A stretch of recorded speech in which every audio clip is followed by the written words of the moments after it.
Hey guys, welcome back to another episode of Therapy Talk. I'm actually really excited today. Today we're going to talk about all things addiction and addiction recovery.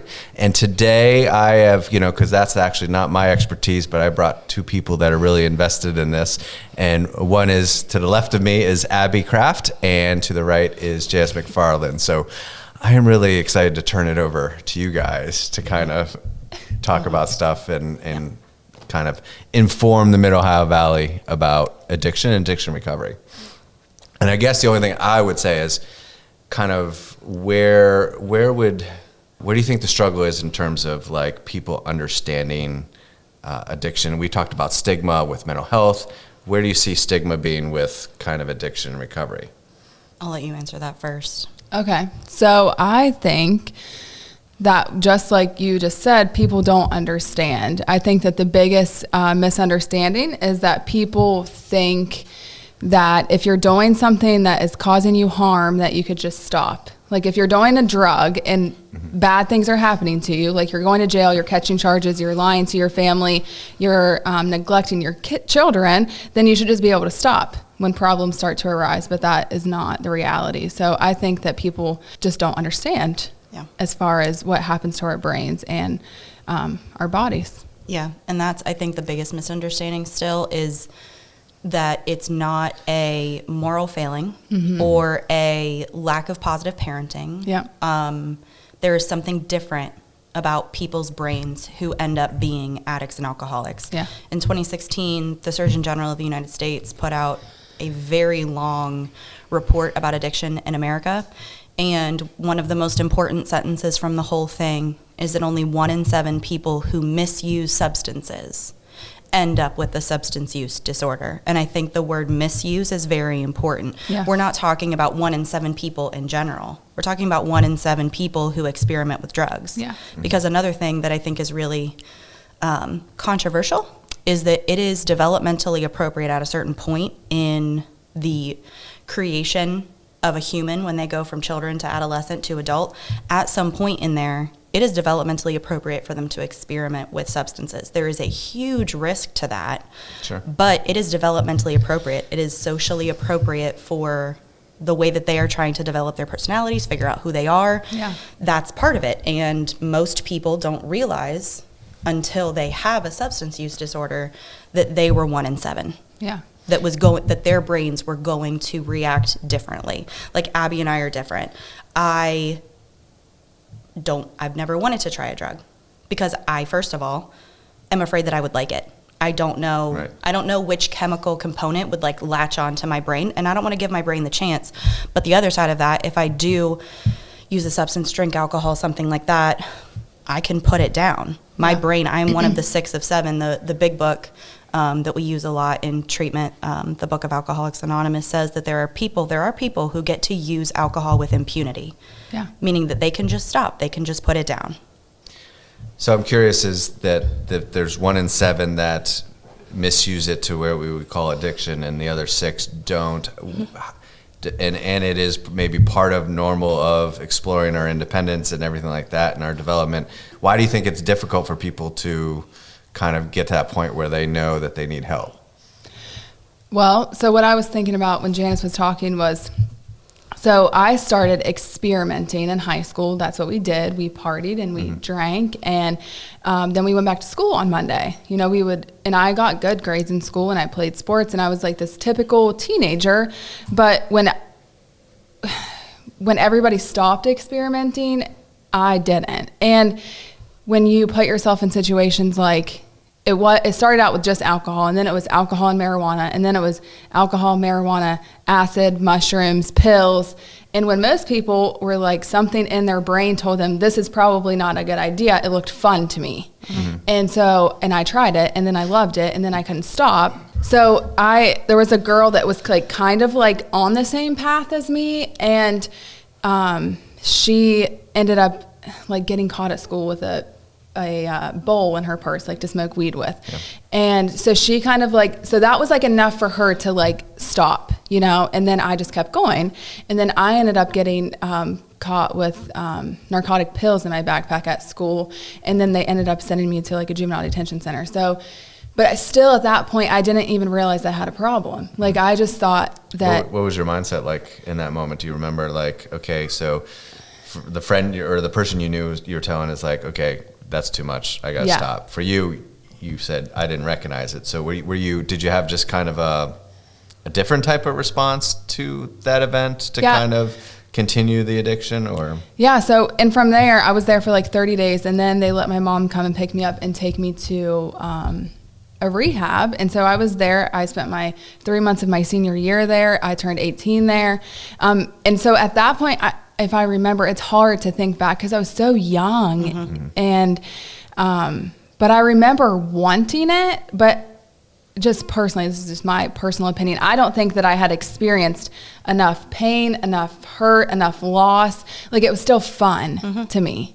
Yeah. And so I thought, and this is kind of how the big book describes it, somehow, some way I was going to figure out how to experiment, party, dabble in drugs, and be successful. I didn't think of myself as like somebody that was actually going to like be in a lot of trouble, because at that point in time, I went to the career center and I was in the medical terminology program because I wanted to be a nurse. Right. And so when I went to court, because I had those pills, they knew that was like something I wanted to do. And if they charged me with a felony, it was going to be hard to pursue those dreams. So they're like, well, take this away, you go to rehab and like, just get your life together. And I'm like, okay. I don't know. I didn't realize the grip that it really had on me. I thought that I was just going to be able to continue to do it and not have any real consequences. And I would say that anecdotally, from working with really severe alcoholics and addicts for the last 7 years, anecdotally, the response to the red flags that the 6 of 7 of us recognize as like, this is not going to end well for me. Anecdotally, the 1 in 7 take the red flags as a challenge. Yeah. It's like, oh, okay, so I just have to be sneakier about it. I just have to be smarter about it. There's a way for me to figure out how to do all of these things that I want to do and not get in trouble. Yeah. And there's this kind of like spectrum, this timeline of addiction when it goes from experimentation and introductory stuff to an actual addiction. And every active addict and alcoholic, at one point, it was just fun and it felt good. Mm-hmm. And then at a certain point, your lifestyle starts to change. Your friends change, your goals change, your relationships with your family change, your outlook on work changes. Everything about your life slowly changes to accommodate the continued presence of the substance, and that's because your brain is telling you that you need to do that to survive. Yeah. And so you don't listen to your best friend. You don't think that your mom has your best interest at heart. You discard those opinions because your brain is telling you something very, very different. The disease of addiction it's cunning, it's baffling, and it's powerful. And nobody starts wanting to end up like where Abby ended up. Right. Nobody wants that. Yeah. Nobody wants to put a needle in their arm. Nobody wants to go to jail. Nobody wants to be in prison. Right. Nobody wants to create the worry that exists in families. But their brains create a situation where there is no other choice at a certain point. Well, and everybody's trying to make sense of it and understand it, especially maybe if you have somebody close to you that is going through this, you trying to understand it and make sense of it. And so then we get really simplified. Yeah. Well, you just don't want to be, my friend, or you just you care more about this than me. Or you don't love your kids. Right. You don't love me. You don't care about us. You're choosing to do this. Yeah. Yeah. And if anybody's trying to understand an addict or an alcoholic that they have in their family and their life, just ask them. Yeah. Just create a safe space and ask them. They'll tell you how miserable it is. They'll tell you what's going on in their head. And I think, my brain is not set up to be 1 in the 7. And one of the hardest things for me to realize as somebody entering the treatment field was that I don't understand. And I will never understand. No matter how much knowledge I have, no matter how much experience I have, no matter how much I talk to people, I will never understand. Not truly. Not really, not deeply.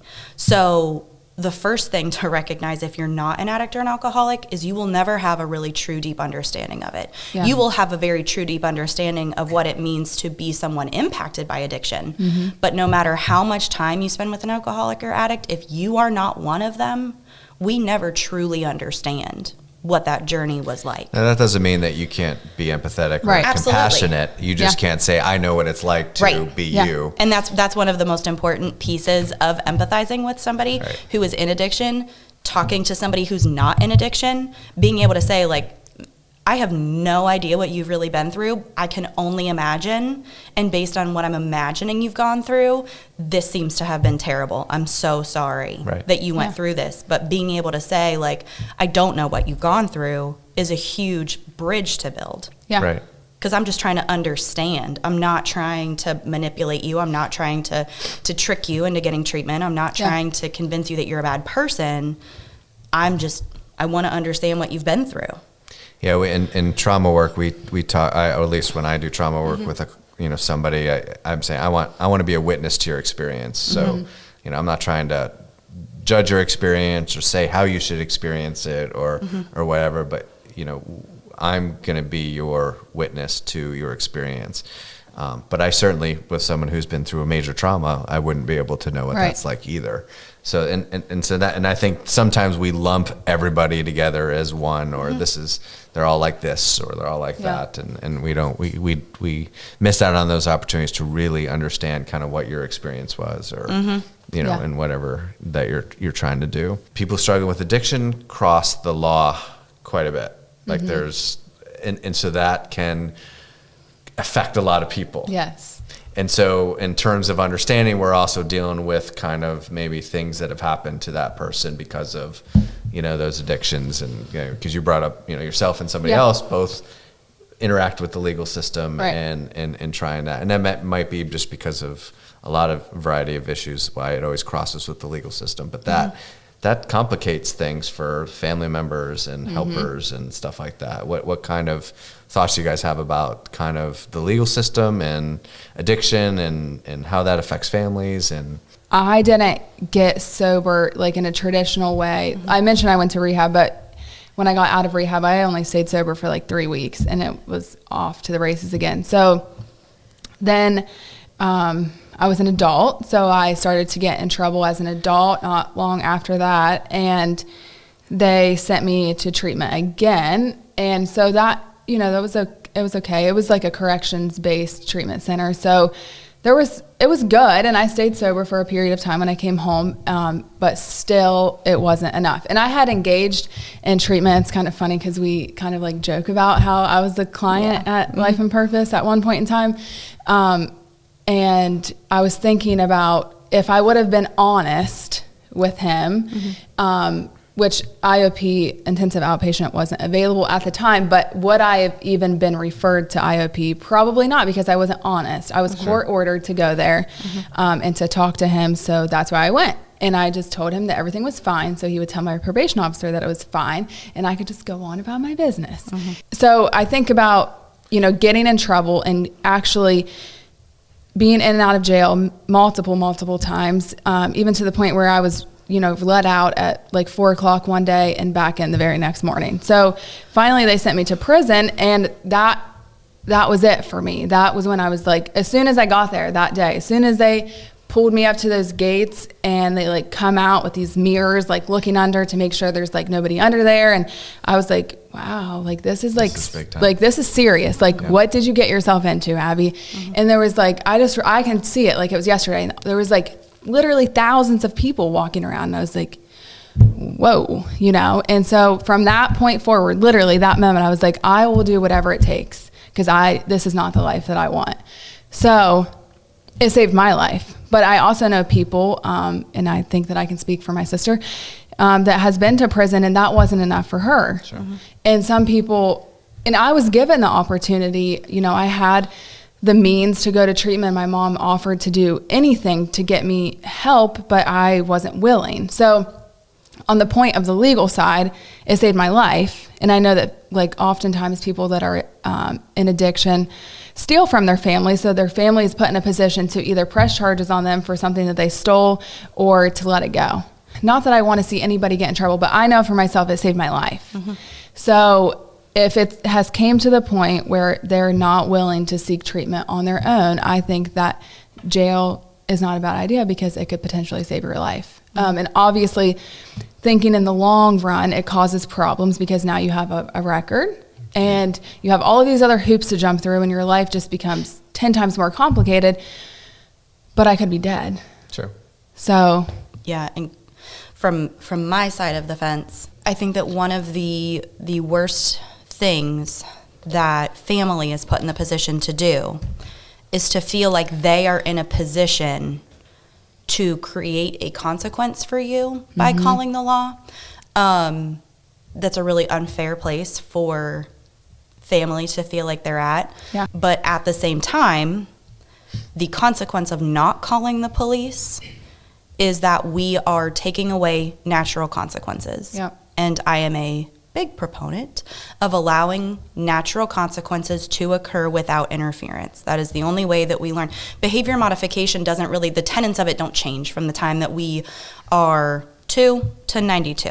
People don't change their behavior unless they have a reason to change their behavior. So if a reason to change your behavior is you don't want to go to jail or you don't want to go back to prison, then so be it. I also see frequently things like mandated treatment doesn't work, coerced treatment doesn't work, and that is absolutely not true because typically when people say that, they're talking about like a judge ordering somebody into treatment or a probation officer ordering people into treatment. But let's not kid ourselves. With certain addicts and alcoholics, most active addicts and alcoholics, treatment is coerced in some way for all of them. There is coercion from your family, from a job, from the mother or father of your child, depending on, which side you're on. There is always coercion. There is always pressure. Very rarely have we ever had anybody enter treatment, and it happens. Yeah. Not a lot, but very rarely do we have somebody come for an AOD assessment and say, like, I'm just done. Yeah. Sure. They may come and they may say that, but typically, without consequence for not changing their behavior, they're like Abby was when she got out of rehab the first time. So I think maybe there's a distinction between what made your recovery successful is not necessarily going to prison. No. But it got you to a point. It was a catalyst for you to seek out what was going to work for you. Yeah.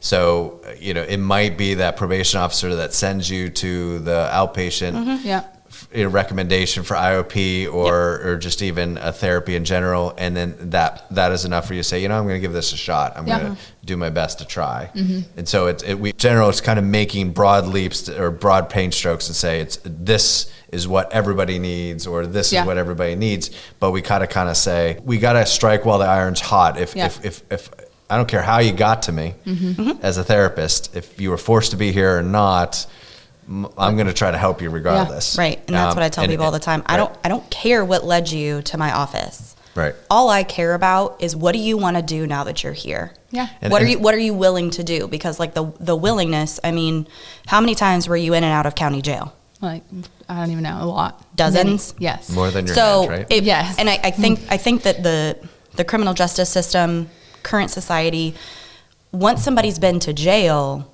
it's people look at those people as if they are hopeless because, oh my gosh, if jail didn't scare you, you must really be off the rails. Like at a certain point in addiction, like in the way that it kind of progresses and evolves, you accept the fact that you're going to be incarcerated eventually somewhere for a certain amount of time. That's just that you got to pay the piper. Yeah. Like if I'm going to do illegal drugs, somebody's going to catch me at some point. I'll cop to the lowest charge, get in and out, and then just go back to whatever I wanted to do. And that's, again, these broad kind of paint strokes that you're talking about.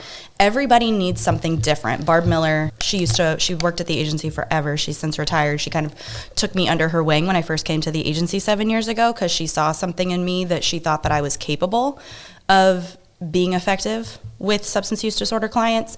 And the thing that she taught me that I've still used to this day is that rock bottom is different for everybody. Yep. And rock bottom may not look that low, but rock bottom is the place where the consequence of using is worse than the consequence of stopping. Yeah. That is where things shift and you can start to engage your brain in a different thought process, because at the basis of it, this is a thinking disease with a using problem. It's your thought processes that keep you trapped. We call it the prison mindset, even when you're not incarcerated, because you're incarcerated in your own mind, like in the web and in the denial that you have to create for yourself to continue to cross all of these boundaries and hurt all of these people, including yourself. The scaffolding that you have to create in your brain to allow those things, you have to change the way that you think before you can change the way that you act. Like, what do you think kept you from like recognizing that shift before? Like, what was the consequence of stopping for you the first time you went to county jail? I mean, you mean like... So like the consequence of continuing to use was like, okay, I get in trouble again, or, you know, whatever. Was there a consequence to stopping? Like, what would you be losing out on if you stopped? Nothing, really. At that point, it was like, like I said, I was so young. The first time I ever went to jail, I was 18. I had just graduated high school, by the grace of God. And so I was like in this like transition period in my life where all of these people that I were friends with, like they were going off to college. That was not even a desire of mine, because all I could think about was doing drugs. And so it was just like I could stop, but still at that point, everything was just, I don't even know what I was thinking, because my brain was so foggy that all I could think about was doing drugs. I didn't know anything else, because I was just out of high school. And I feel like at that point, it's like our parents tell us what we're supposed to do. Not that my mom didn't tell me what to do. Right. Of course she did. But I was not listening. You know what I mean? So there was just like, I don't know. I wasn't willing to think about doing anything else. So the consequence of stopping would that your entire life would have to change. Yeah. And that's overwhelming for people to understand. Like you were talking about before, like people don't understand like that I'm doing something that's creating harm to myself and people that I love, but I can't stop. Yeah. Most of the time, and I've heard from so many people, I was aware that I needed to stop, but I had absolutely no idea how to. I didn't know what life would look like without like the current system that I was living in, without those friends, without this drug. Like I didn't know what it would look like. Yeah. And so having people like Abby and others in the community being willing to come out and talk about how narrow their life was at a certain point and then how broad it becomes in recovery is, I think, hopefully just by telling their stories, helping people who don't have anybody in recovery. Because by the time you went to prison, did you have friends that weren't using? No. That weren't using? That were not using? Oh, no. Right? No. So your entire life becomes surrounded by this thing that is killing you, but also keeping you alive. Yeah. And so there is nothing else. And so you were sitting in county jail, and in comes a couple women to talk about recovery, and like that was the demonstration of the other side of life to you. Yeah. And I remember I remember them coming in and doing like a 12-step meeting in jail, and honestly just going to get out of the pod because you're just stuck in a room 24/7. And then, you know, them giving me a book to read, and so then I started reading, and then I remember my mom telling me, like, you just see so many people go down this dark alley and they never come out. And I was like, well, that's not true. But it was true, because at this point, and maybe it was because I was living in a bubble for so long of addiction or maybe it really was just different back then. I believe, for myself, it was different. People weren't so open about recovery and about their experience. So I didn't personally know anybody that had got sober. And even when these women came in, they were alcoholics and I was a heroin addict. So there was still like that piece of me, like, you don't really understand what I've been through. Like, you don't really know what it's like. Yeah. But I was willing, I was open-minded just a little bit to like see what they had to say. And then I started reading in the book and I was like, this is me, you know, like this is how I think. This is what I do. Yeah. So, just being like open to the fact that, okay, maybe there is something else, because I've tried all of these ways. I've tried everything, you know, like withdrawal from heroin was so bad that was always like my reason for not being able to stop. And like going to like a medical detox wasn't really a thing then. So, it was like you lay on the couch and like sweat it out, or you just keep doing it. So I had tried everything, like start smoking crack so you don't be sick from heroin. Like tried everything and it didn't work. So, or like only use every 3 days so you're not sick, or only on the weekends, like crazy things that our brains are like, maybe this will work. And it doesn't. So I was like, okay, maybe what they're saying, they were just like crazy enough. I mean, like wild crazy enough that I was like, maybe they do understand. And and I think it's important for family, the community, whoever is having to deal with the psychological, social, and societal side effects of someone's biological disease, without hope, like without a demonstration that there is a different way to live, making the choice to give away the only thing that you know how to deal with life. I tell people all the time, like, sometimes I feel like a used car salesman where I'm just like baiting and switching people. And I'm like, hey, I know you don't know me very well, but why don't just trust me? I'm a very trustworthy person. So why don't you just give They me. gave me a license. Yes, look at me. Look at all of my fancy pieces of paper on the wall. But like, hand me over the only tool that you have to deal with life. Yeah. The only thing that makes you feel right, because it's also the thing that's killing you. Most people understand that it's killing them, but it's also the thing that's keeping them alive. And it's the only skill that they have to deal with anything, good, bad, or otherwise, that happens in life. So I'm like, give me that thing, let me have it, and I promise I'll replace it with something else.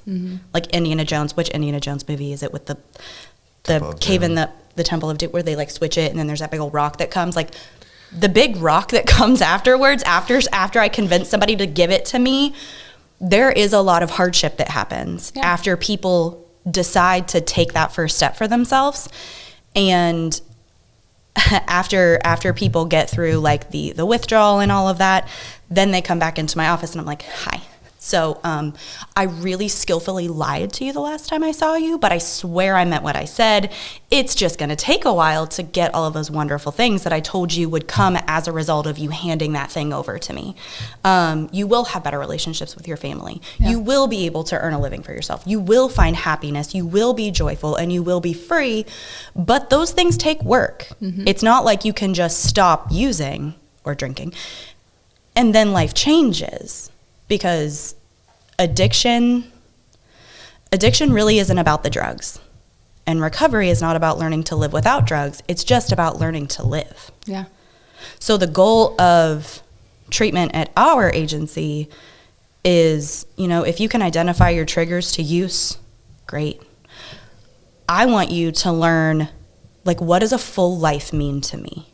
How can I incorporate all aspects of who I am as a human being and strengthen those so that I don't need to go back to the thing that I know fixes everything. Yeah. It creates a lot of problems, but it also fixes everything really quickly. So we have quite a task in clinical treatment. And I know that you had talked about, like, you had been a client of the agency for a minute, not a very good one, weren't very honest. And now you work in a clinical setting. You're a peer recovery support specialist for us. You work 40 hours a week helping people get into recovery. So now being on the inside of what we do, and yes, the way that we provide services are different. We'll get to that in a minute. But like, being on the inside compared to being a consumer back then, like, are clinical services what you thought they would be? Is it different? Like, it's completely different than what I thought. Yeah, it was so, in my head, when I think back to then, it was so like cut and dry, I guess. It was like, I come in and you like sit down and you tell this person that everything's fine. And so he'll, just send you on your way and tell the right person that you were here. And then you just keep going. So there was never, my experience was I never like was connected with somebody that I actually felt like understood what I was going through. You know what I mean? Yep. Because I know I encounter people that maybe can't like get the words out of how they're really feeling or what's really going on. But I've been there, so I'm like, okay, I get it, and then I'm able to share my experience with them, and then we can kind of like make a bridge, because I feel like people just coming into the office, like, because I just want to be honest that not every single person that is a therapist gets it. No. Like, I feel like you have a special gift and you get it, but not every single person gets it. and which is okay. We all have our own strengths and weaknesses. So it's just much different than what I had in my head. I just thought it was like you just go in and you talk to this person and they're going to like tell you how to be better, but they don't understand you, so they're not really going to help you. Yeah. That was always my mindset of therapy. I just didn't think that it worked. That like therapy and clinical services were people who don't actually understand. Yes. So what they have to say doesn't really matter. Yes. Yeah. And I agree. Not everybody has the ability to be like cognitively flexible enough to work with drug addicts. You also have to be like really comfortable having like a severe losing record on your caseload. But as long as they're not dying, you haven't really lost yet. But so back to 2015, it's actually probably 2014 when we started talking about it. The agency identified that we were not being successful with substance use disorder treatment the way that we were providing it. At the time, it was traditional therapy, just like every other therapy. You come in, you talk to somebody for an hour, maybe once a week, once every 2 weeks, once a month, depending on how good of a liar you were or how much progress you were making. And then you were on your way, and then you would come back. And we were not having success because brains have been severely damaged by constant toxicity and poisoning from drugs and alcohol. It takes repetition to help heal a brain, talking about neuroplasticity all the time. So we needed something that had more repetition. And at the time, Ohio was changing some laws and making it easier for outpatient providers to provide what's called intensive outpatient services, outpatient IOP. We always shorten it because who has the time to say intensive outpatient programs? We love our acronyms. Yeah. So in May of 2015, Mike Kuklika and I got partnered together to create an intensive outpatient program that is at minimum 10 hours of clinical service a week. That is 3 hours of group, three times a week, and then once a week you have an individual session. So it really switched the way that we were asking people to relate with each other. Every piece of peer-reviewed research that you'll find about substance use disorder says that group treatment is the most effective way to help people change because they're put around people that they can relate to who understand them. Even if the facilitator of the group isn't somebody with lived experience, it allows them to not have to have it. Yeah. Because as long as you can facilitate that kind of relatability, then it helps them feel like you're not alone. And I mean, that's true of a lot of things, but definitely, everything almost. But definitely it's a huge priority for people struggling with addiction because nowhere that I can think of, maybe outside of just trauma, and oftentimes they're very well connected, do you need some sense of hope? Yeah. And, and I think that's really critical. And how is a therapist who doesn't really know what you're going through able to instill that hope? You need somebody to kind of relate to. I mean, there's things that therapists can do to kind of help and make you feel comfortable and safe and all those things. But the power of the group is undeniable. Yeah. And so being able to provide that service, we've been running it since May of 2015. We've had a lot of really wonderful success stories come out of that program. We have people who are currently enrolled in college to be things like chemical dependency counselors, veterinary techs. Like, we have people teaching classes at municipal court and being employed in the recovery field. Like, we've had a lot of success with the way that we approach our implementation of IOP. And I think the way that we implement IOP at the agency is very different from how other people do. And that was kind of just the way that it naturally happened when Mike and I set it up. I was very black and white and clinical, and he was very like, no, that doesn't work with addicts. Please listen to me, Janice. Right. And so the two of us worked together long enough that we found this balance in the middle where we can teach people clinical skills, but we can also, and it's very opposite of how I was taught to approach treatment when I was in school. We say things like, I love you. And we hug people, and we talk about God, and we talk about spirituality, and we encourage people to find higher powers. And we always say, like, we will love you until you can figure out how to have love for yourself. And we mean it when we say it, and it looks very different from other treatment implementations, as it should, because every addict needs something different to get well. Yeah. Well, I was thinking when I was working in residential for kids, adolescents, and we would get them, and I would run like drug and alcohol groups for them. And I remember just staff would always say, you just got to get rid of your friends. You got to go back. When you get back home, you got to get rid of your friends. And it's like, well, that's great and all, but like, then they're going to have nobody. Then they're like all alone. And there's no way that they're going to really listen to that. Yeah. And so I think what you're describing is, the ones that the friends that they're using with and that are kind of co-conspirating into the drug use, you guys can't operate that way together at this point. So there has to be another option so that people can, because that relationship is so important. If we're alone, then we're going to certainly fall more in love with the drug than we will with anybody else. And my experience, so I love when people are like, okay, but what if you run into like so-and-so at Speedway? Right. And I was like, okay, well, when they see you, first of all, they will probably be able to tell by your appearance that you're not on drugs. You know, you're not using drugs and like maybe like something's different about you.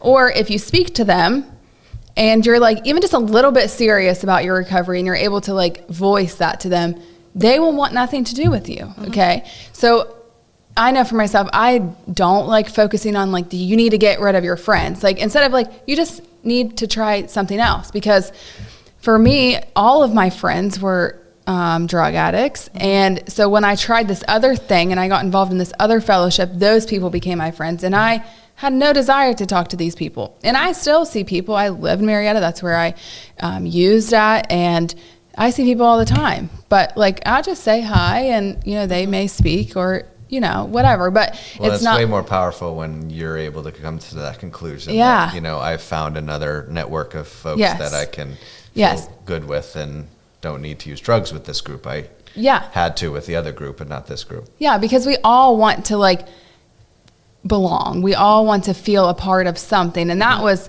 for me, I always, looking back, I feel like I started experimenting and partying and stuff because not that I didn't like fit in, like I ran with like the popular crowd in school, but I was always like scared of not fitting in. So I would do whatever I could.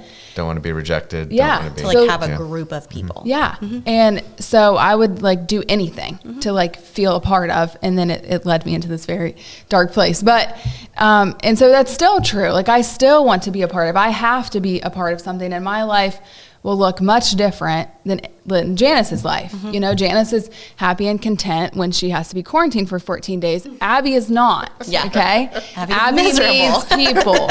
And my husband is the same way. He needs people. He loves to be surrounded by people. And that's how our life is. And that's probably how it will always be. So I think it's just important that like when people are coming in and like trying to figure this out, like we can't hound them and be like, you have to get rid of all those friends. Well, yes, we know they do. They got to go. And they will. Naturally, they'll just kind of, I've never had to like tell somebody not to call me or to, like leave me alone. They just went away. Yeah. And there's people talk about people, places, and things. Yeah. That's a very like, kind of shallow, like surface approach. It's relapse prevention. Yeah. On a very surface level. Yeah. And out of people, places, and things, people are the hardest. Sure. You may have emotional attachments to things and to places, but the things and the places don't talk back to you when you try to create boundaries. Right. You don't have the same emotional attachment to places and things that you do to people. Yeah. And I understand that I can make an assumption about what the difficulties are trying to get well in the same place that you were sick. But at the same time, there is no such thing as a geographical cure. Nope. Because no matter where you go, there you are. Yeah. You are the same person whether you live in Marietta, whether you live in Florida, whether you move to the middle of nowhere in Idaho.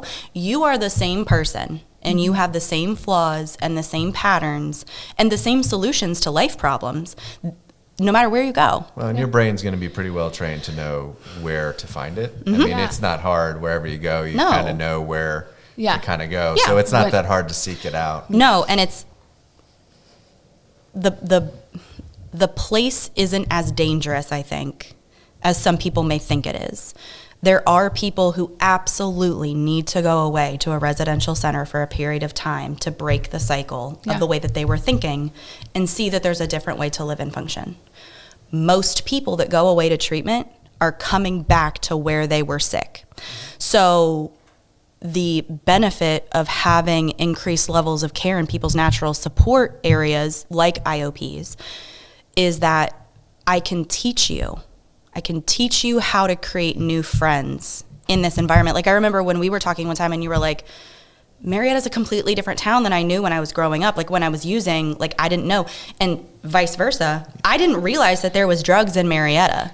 We are not that far apart in age. I had no idea that things were available and that these things were happening. Like you create your environment based on your choices. You weren't using in all parts of Marietta. I mean, you had probably your areas, and it's not like those.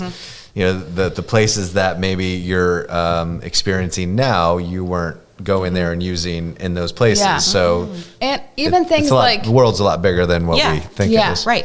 Even things like parking lots, like for people that are like getting sober, there's just like things that like trigger them, you know, just like anything. So, but now, so it's been almost 6 years. So in 6 years, I don't even remember stuff like that. You know what I mean? I've just created new memories with associations with different things. And Tim, it's funny because we talk about this a lot. His experience is completely different because he left Beckley, where he's from, as soon as he got sober, and he's never went back since. So anytime we go back to like visit his parents and stuff, there's like he'll tell stories like, oh, this is where I got a DUI or this, or, you know, and he's like, so then we start talking about Marietta, and I'm like, I don't even remember stuff like that. Yeah. You know what I mean? Like places where like I've got in trouble or things happen, like I don't even remember them anymore, I guess. So and that's the trick of successful long-term recovery, is that the associations that you created in active addiction really in order to create a very strong long-term recovery plan. You have to learn to associate those things with something other than what they were once associated with. And you cannot do that by avoiding them. Yeah. You cannot do them. You can't accomplish that without engaging with that person, with that place, with that thing. There has to be another memory to pair to that over time. And I think people want to take addicts and alcoholics who are in recovery and wrap them in bubble wrap and keep them very safe and don't let anything bad happen to them, because most of the time, even sometimes like as a professional, I found myself wanting to do that because you come to care about people and you don't want them to die. But if I wrap you in bubble wrap, I'm not actually preparing you to live life on life's terms. All I'm doing is teaching you that this thing is scary and you should be afraid of it. All I'm doing is perpetuating fear. And when you're in a fear-based state in your brain, you're not accessing all part of your brain. You're not making the most informed decisions that you can, and you're not being a fully functioning human. My job is to help teach you how to be in the presence of something that's very uncomfortable, maybe even painful, and just stay there. Well, and I think that probably leads to a lot of relapses. Is you're faced with something that's uncomfortable, and if it's you're attempting to be healthy and get out of drugs, you're going to have to face that discomfort, and oftentimes that leads to a lot of relapse. Like, oh, that's that's too much, and I'm going to kind of resort back. And I always think about, like, with any type of treatment where you're sending people away, the other aspect of it is we've created this really supportive environment 2 hours away in this sterile facility where you have all your needs being met 24/7, and now I'm going to send you back, and we don't even know what you're going to get. Because you just can't replicate that, or it's not realistic to replicate that environment. And we don't want you to kind of just be living life where everybody's just doing everything for you. You have to learn how to tolerate and deal with life without the use of drugs, and that requires you to be there. And the old way that we were doing treatment, I mean, I hear people talk about like, oh, well, they're just institutionalized. They'll never be able to live successfully outside of an institution. Most of the time that's jails or prisons. And there is comfort in jail and prison. You don't have to make decisions. Your day is set out for you. You don't have to worry about where your next meal is coming from. You don't have to pay bills. You don't have to worry about child rearing. You don't really even have to worry about mending your relationships with your family because it's so expensive to access people in those settings that you only get a 15-minute phone call. You can't really get into like deep, heavy things in 15 minutes. And so there is something very comforting about jail because there appears to be support to help you function. Yeah. And before, the way that we were doing treatment is we were just having people come in once a week, once every couple weeks, whatever. There wasn't enough support to help people learn how to live. Yeah. Now, bringing in services like IOP, peer recovery support, SUD, targeted case management, helping people learn how to live based on their specific brain disease, we have the ability to provide support and guidance that before we weren't. We couldn't teach people how to live before. We didn't have enough time. We didn't have a model to do it. Now we do. Like I said before, I didn't get sober like in a clinical Setting. setting. That's the word. So, but I still needed help, like getting rid of that thinking and that obsession that just like controlled my life. It had to go. Yeah. But then once that was gone, because there was a point in time where like it was gone, but I still didn't know what to do. Like now what do I do? You know what I mean? Like what am I supposed to be doing with my life? Right. Yeah. And so I think that's why IOP is so important. And like you said, some people do need to be removed, like physically removed and sat in a facility. Yeah. You know, like you need a little time out here. But then once you come home, like it's still important. Like we need structure and we need people, and we just need like a safe place to go. And that's what I love about IOP. Like on Tuesday, if like I'm gonna go do this thing and it's kind of scary and I don't know how I'm gonna react, I know tomorrow I'm coming back here. You know what I mean? Yeah. Instead of just seeing like my therapist once a month and then like I don't get to talk to you until next month, and then I could be completely gone by then. The mission, the goal of recovery is to learn how to live life on life's terms, not how do I create a world that suits me? Yeah. Because they already know how to do that. They'll just go back to getting high. They masters. They know how to do that. But learning how to live life on life's terms, it takes time and it takes patience. And you know, we're talking about people with diseased brains. Once upon a time, back in the day, people thought that once you went and withdrew, once you went to the hospital, once you were done throwing up and, you know, experiencing those awful physical symptoms from the absence of the drug or alcohol, that you were fine. Yeah. That all of the damage had been fixed because look at you, you're physically well. What we know now is that that is absolutely not true. And for somebody who has been abusing drugs and alcohol, the 1 in 7, it takes a long amount of time to heal somebody's brain. And at the basis of every treatment is biological brain healing. So it takes, there's been studies and the numbers kind of vary depending on use and what the drug was and how heavy it was and how long it was. But the research kind of points us in this direction that your brain, if she and I both died today and they sliced our brains open, put it under a microscope, it would be hard for that scientist to discern which one of us had had a history of chronic substance use. It takes about 7 to 11 years, depending on which study you look at and a bunch of like personalized factors. Most brain change happens in the first 3 years. The first 3 years of recovery are often very painful, emotionally, mentally, socially. They're painful because your brain is healing. And so when people come in after like 6 months of being clean and they're like, I can't sleep, I'm going crazy, I'm like doing a happy dance, because the fact that you can't sleep means that your brain is rearranging at such a rate that your brain can't shut off because it has work to do.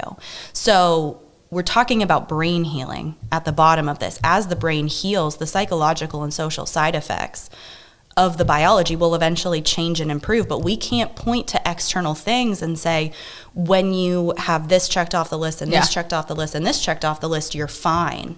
Because they're not fine. Because they're not bad people learning how to be good. You're sick and learning how to be well. Yeah. You're learning how to manage a chronic disease. Addiction is currently defined as a chronic primary disease, meaning that you have to have a lifelong recovery plan. There is no point at which you can take your foot off the gas for wellness. Just the same way, there was never a situation where you were going to take your foot off the gas to get high. You can't take your foot off the gas to being well. Right. And that's, I think, really misunderstood once people get back from treatment or once they graduate from IOP. It's like, oh, okay, so they're better now. Yeah. So go get a job and everything should be normal. No, you have to figure out what you're going to do to sustain that brain change and not regress, because it's easy to regress. Does that ever overwhelm people in Yeah. recovery? Like lifelong? I can't just go for like 6 weeks and be okay, and then I don't have to worry about it anymore. Yeah. Like, cause that's pretty overwhelming. Yep. If like kind of thinking in those terms of, I got to focus on this for the lifetime. And the focus, but also the focus changes. Yeah, that's what I was so like gonna the say. amount of effort that you had to put in right when you got out of prison is very different from the very amount of different, effort yeah. that you put in today. Yeah. And so now I kind of think, So it gets easier based on Yeah. doing the same things that got you healthy in the first place. So the Yeah. community and connection and things like that. and I think about it now, just like, you know, all three of us have things that we do to stay well. You know, so at this point, it's just like, it's not even so much, I don't think about it as like, I have to do these things or I'm going to get high. Because it's not like that. I just Right. have to do these things so I can just be a healthy human being. Just like you want to be healthy and you want to be healthy. So it doesn't have to be like this. Because I think that can be overwhelming to people. It's not like, asking somebody to do something beyond what we should have everybody be doing. Yeah, in their exactly. life. Like, you're a drug addict, so this is what you have to do for the rest of your life. Right. It's not like that at all. No, it changes just- over time. And Run there's 50 miles a day. yeah. Now. And there's, I think, you know, the first step of AA, we are, the way that we provide treatment, we are very heavy in concepts that relate to the 12 steps of AA. We don't work steps with people. We are not doing that. That's totally against traditions. But there are two parts to the first step of AA or NA. The first part of it is that we have admitted that we were powerless over alcohol or drugs. The second part is our lives have become unmanageable. So recognizing the connection between those two things is really important to help people be convinced to give me the drugs or the alcohol. Hand it to me, let me have it, you don't need it anymore. But then the lifelong process is about learning how to make life manageable, Yeah. whether there are drugs in your life or not. Yeah.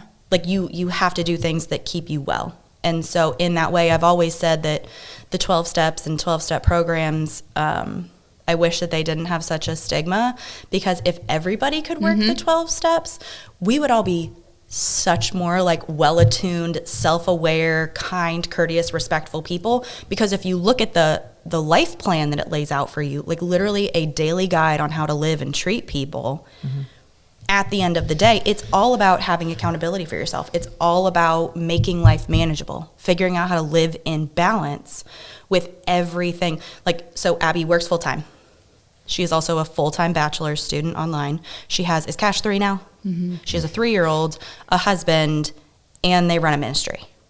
That's a lot of, I couldn't do that. I know that my life would be unmanageable if I had that many things on my plate. That's not my balance. Yeah. She can sustain more things. So to be able to say everybody should be able to do the things Yeah. that Abby does, that's absolutely false. Yeah. And I think that's another thing, because, and I have struggled with this. You look at somebody, like somebody on day or at 30 days looking at my life now and be like, wow, I can't do that. And so this is not for me. But they miss, and I tell people this, a lot of clients that I work with, because they see my life now and it's hard for them to even picture me back Right. then. So I get out my phone, I'm like, okay, let me show you something. Yeah. It Because didn't just jump from one. It didn't change. yeah, like overnight. this is what I looked like then, and this is what my life looked like. Garbage, okay? And this is, but it's taken a long time. 6 years is a very long time, and a lot of hard work. And so it did not happen overnight. Right. And it's just one day at a time. We cannot look at, because I couldn't look at 6 years. 6 years ago, I couldn't even imagine. I couldn't even think about month one. But Right. there's some reward to the process, though, right? Yeah. I mean, because you're not waiting 6 years to go. Oh, No, it finally yes. feels good. Like there's feel good and reward Yes. that is happening along the way. Yeah. Which is the changing the brain part as you're doing. So Yeah. you're giving yourself a different dopamine reward by doing something versus the drugs. You're doing something that, whether it's accomplishing something through getting better or Yeah. It's like even when you were slaving away in the Dutch pantry, Right. like you were still happy. Yeah. Yeah. Yeah. Like, so in our brains and our mindset is so different. Like when I got out of prison, all I wanted to do was get a job so I could buy a car. You know, like that was my mindset, you know? I didn't even think about like an apartment or like a Monday through Friday job or anything like that. I just wanted a job. I didn't care what job it was. Right. So, and I was grateful that they took me back at the Dutch Pantry. And I was so grateful that I stayed there for 4 years. You know what I mean? So Yeah. it just changes over time. I don't know. It just takes time. Yeah. Little things like driver's license, like even having a driver's license or social security card, or the things that you need to be able to get a job. Like accomplishing little things like that in the beginning are important and rewarding. Yeah. So why did you decide to make the switch from the Dutch Pantry to working professionally as a peer recovery support specialist? Okay, funny story. Oh, it's actually not funny. But so I had been, you know, in the recovery like community for like 4 years at that point, I would say. And I don't even remember how I heard about it, but somebody had told Shay and I about the peer recovery support training, and it was the first one that Washington County was offering. And so we were like, okay, let's do it. And honestly, I never even thought for 1 second that a job would come out of it. I remember telling my boss at the Dutch Pantry that I needed a week off work so I could go to the training, and he was like, oh, like, what does this mean? I was like, don't worry. Like, I'm just doing it so like I can just learn. Right. You know, I just want to learn more to be able to help people. And that also has to do with like self-worth. Like I didn't think that I was worthy of having a good job like I have now. So I took the training, and then some point in time, Me and Shay met at Tim Hortons Yeah. about, I can't even remember what. I can't remember what happened either. But somehow we ended up there, and then we talked. And then it was like, I don't know, maybe a week later, there was a job posting. So I was like, okay. And Shay had just got a job. So she was like, apply for it. And I was like, okay. And I did.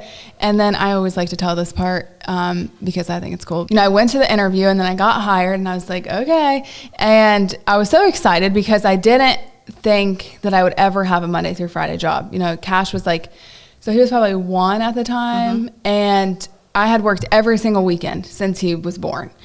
And so my life was like just different. I just wanted to be able to like be like, you know, quote unquote normal. Yeah. And I remember Derek giving me this big like stack of paperwork to take Yeah. home. So I'm like doing all this because I just want to do it right. You know, I'm like going through all of this, and I get to the last piece of paper, and it was like, I attest that I've never been convicted of any of these charges.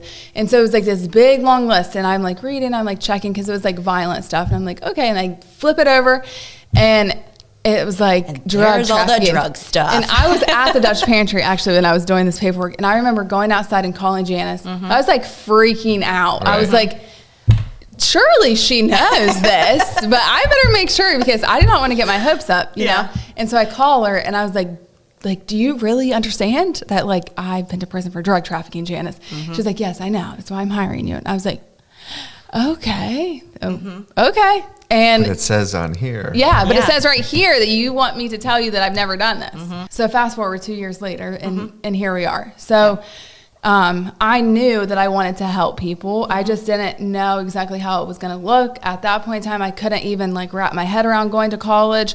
I thought that my life had to look a certain way, and I worked like 55 hours a week and took care of a kid. So college was not even an option at that point. So I just knew I wanted to help people. And so this seemed like a good route. And, you know, fast forward 2 years later, I now know exactly what I want to do in the aspect of helping people. So I was able to enroll in college and actually like be able to do it. Yeah.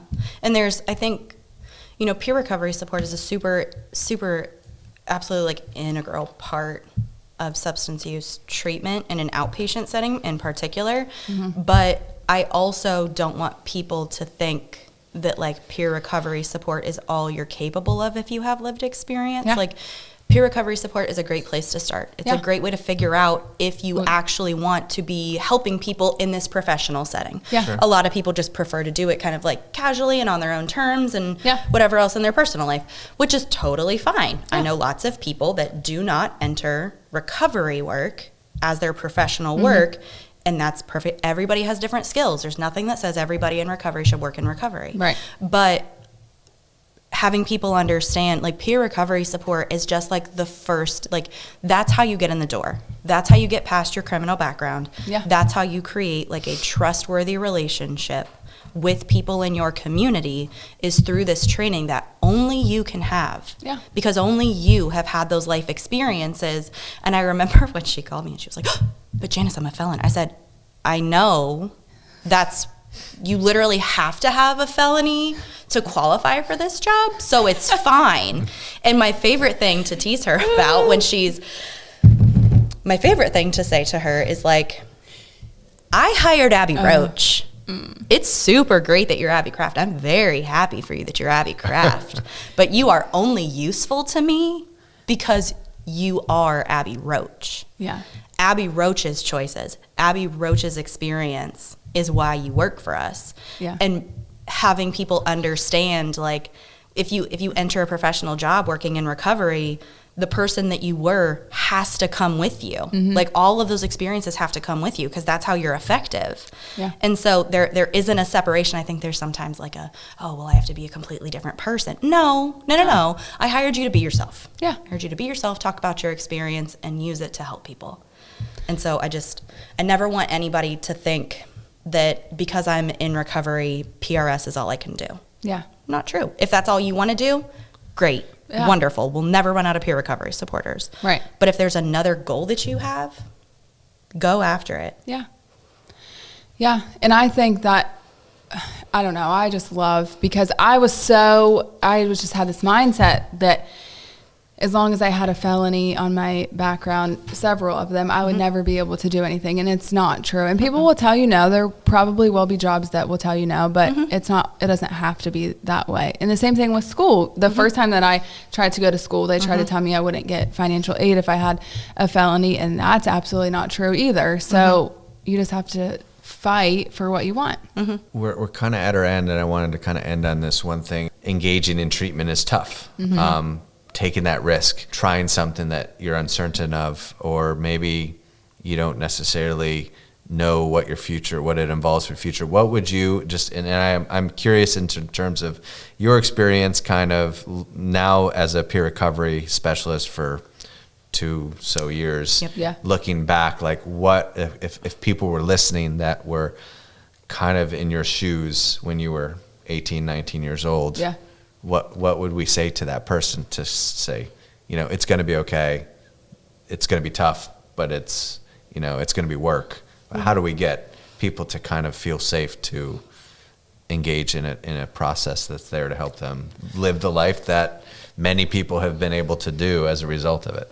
So I think that, and this still holds true for everything in my life, even like school, like getting started is the hardest part. You know what I mean? And so that's one thing that I loved about watching some of the videos that you did, just about what to expect. And so I think that's what keeps a lot of people like stuck. Like, we don't know what to expect. I feel like maybe people don't think that they can just call and say what can I expect? Like, what's going to happen? What do you expect of me?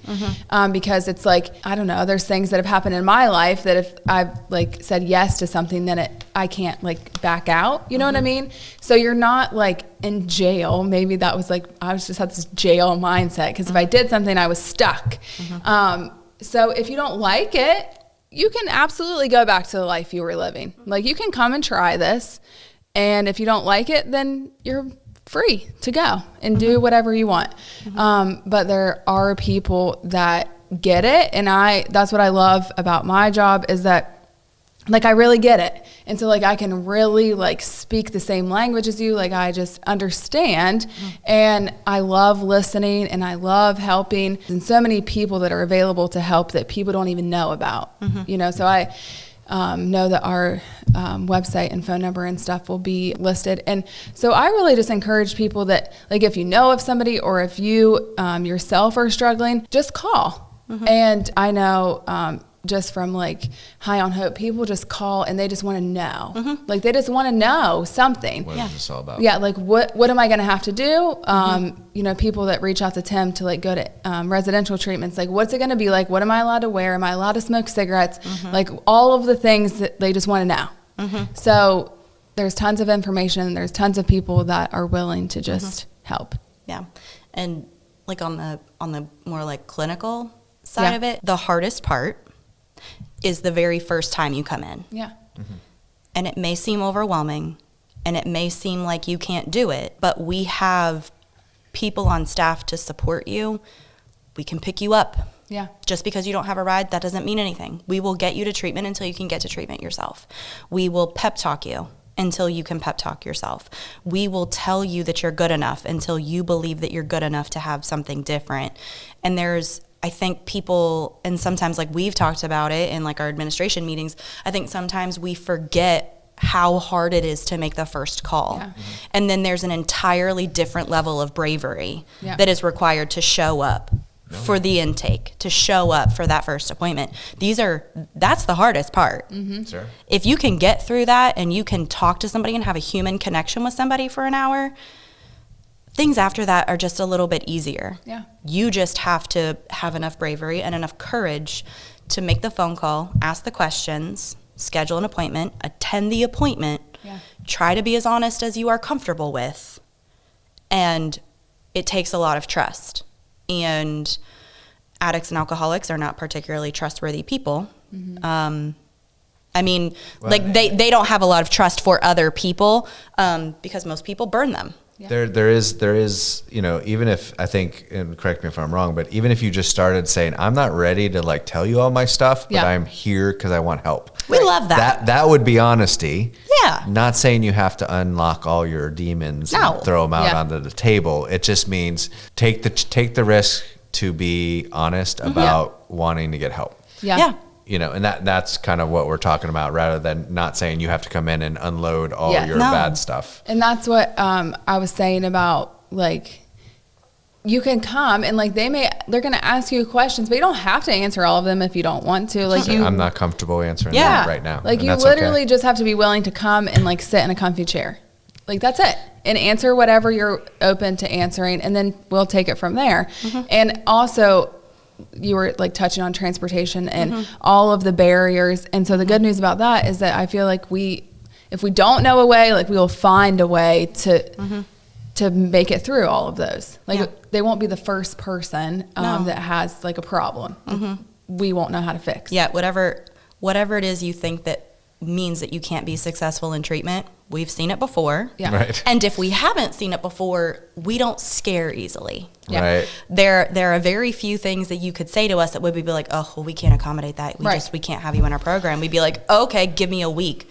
I will problem solve it. I will tell you next week what the solution And there's to a that lot of problem people. is. There's a lot of people around and a lot of resources available to problem solve those things. So Yeah. I don't think that there's a problem that we can't figure out Yeah. and solve. So And there's going to be some resources in the description underneath the video.